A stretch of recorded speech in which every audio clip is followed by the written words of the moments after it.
Right, good morning students. Thank you for joining me today for this wonderful experiment. What we're going to be looking at today is more dissolving, okay? And how we're going to do that is by looking at a solvent, and you can guess what our solvent is today, 2 cups of water.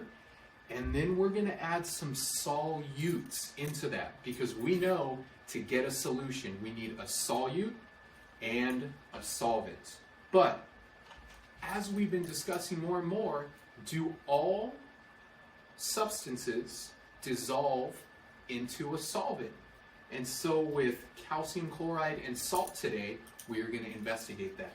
So let's first take a look at what happens to sodium chloride or table salt when we add it to water. What do you predict is going to happen? Will it dissolve or will it not? So I'm adding quite a bit. Give that a nice little shake up, give a stir, and then we'll let it sit and see what happens over the next minute or two. And now we also have calcium carbonate. If you remember from our mystery mixture experiment, calcium carbonate is commonly known as chalk. Chalk can be used to do things like dry hands, or, as many of you know, you can draw with a form of chalk. Now, what happens to chalk when we add it to water?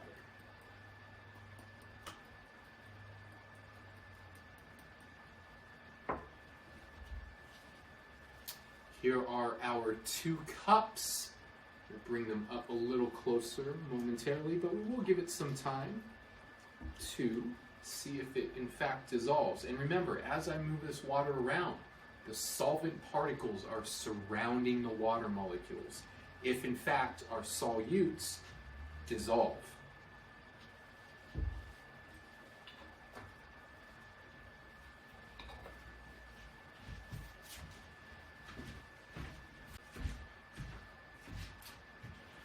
Now, it's been about 1, maybe 2 minutes, and I'm going to bring these a little closer so you can see an up-close version of what these cups look like now. With both the sodium chloride in it, our table salt,